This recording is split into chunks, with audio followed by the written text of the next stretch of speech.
Hi everyone, author Deanna L. Wallace here, and I want to talk with you about narcissistic triangulation.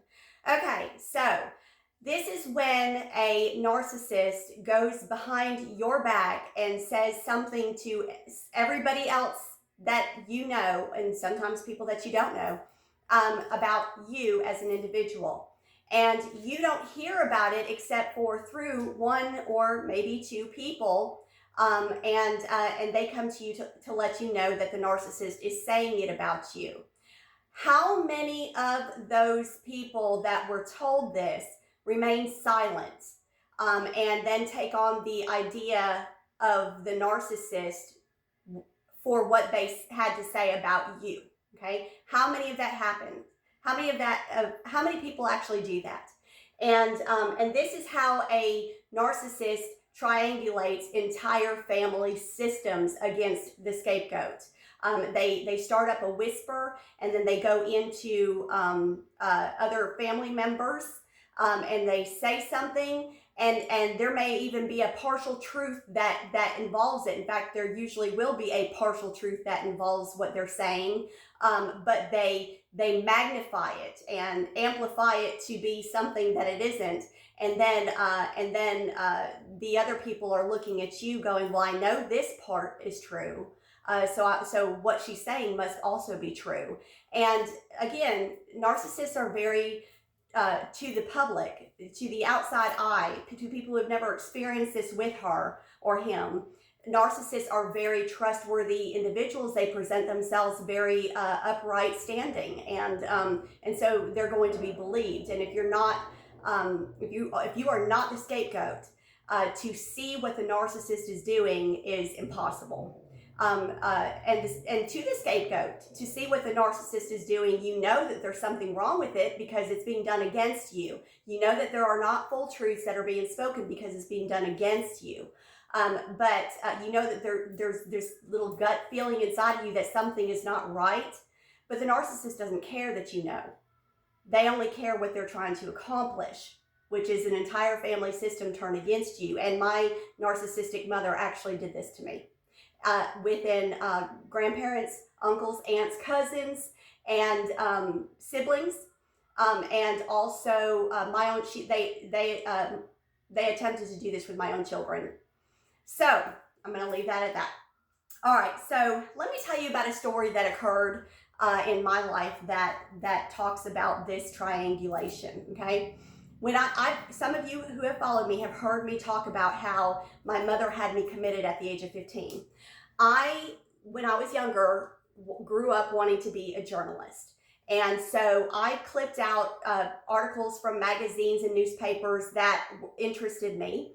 And I would, remember the old photo albums that had the sticky that you could put photos on this side and on that side?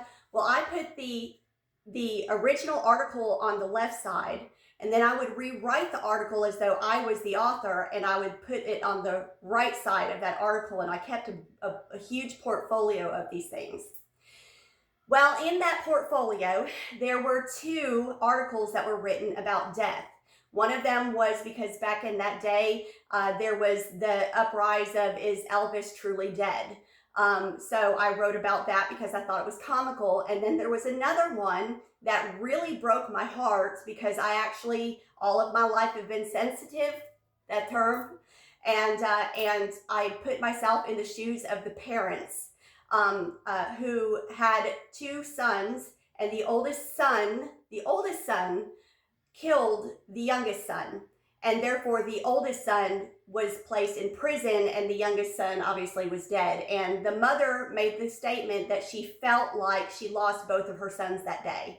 And that statement, I can still remember it to this day, and how it made me feel. I grieved for her. It really touched me. And so I wrote about that.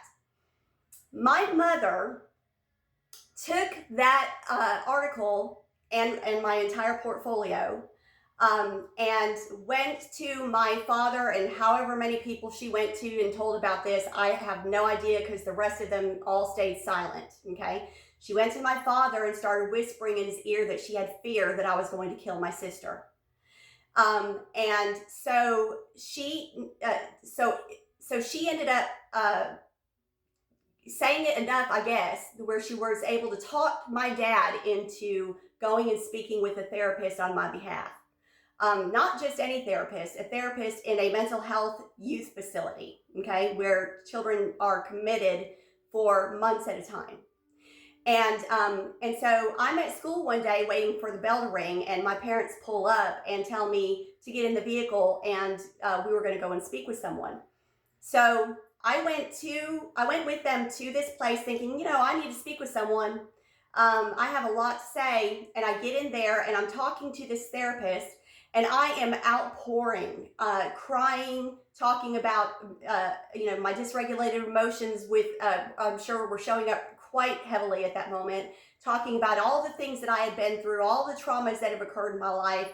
And by the time I was done, the therapist informed me that my parents had decided to have me committed, that they were not here. They left as soon as I had went into the therapy, and that there was no need for me to reach out to them to get my things because they had already brought them there that morning. So they had predetermined that they were going to have me committed over something that my mother was saying that she was in fear of for my sister. Now, I can only imagine how my sister felt. My sister probably was very threatened, and this probably is what caused a rift. Although my sister and I always fought like cats and dogs, but that's what siblings do. This is probably what caused the depths of the rift that has always existed between my sister and I throughout our lives. But so I ended up being in this mental health facility, whereas now my mother, my narcissistic mother, has not only gone to my father and told him blah, blah, blah, but then went to my sister and told her blah, blah, blah, and probably to every family member that I have to tell them blah, blah, blah. But now she's also got the system working against me. She's went and told the system, the mental health system, that her daughter is a threat to the family, and they believe her, and I am removed from the family unit, okay? And when I asked the therapist why it is that I'm the one being removed from the family unit, when I just explained to her everything that has transpired as far as my abuses are concerned, and she said, well, there's something obviously going wrong in your family's unit, and somebody had to be removed. And that was the explanation that I received. All right, so fast forward. I served my month there. I was there for an entire month, locked away behind closed doors. And after I was released, I came home to find that my sister's bedroom doors had locks on them. My sister had locks. My mother placed locks on my sister's bedroom door to further solidify what she was trying to say about her fear that I was a threat to the family. And this is how a narcissist arranges everything. This is nothing with a narcissist happens by accident. Narcissists arrange for all of the situations to finally come to fruition together. And she successfully completed that mission.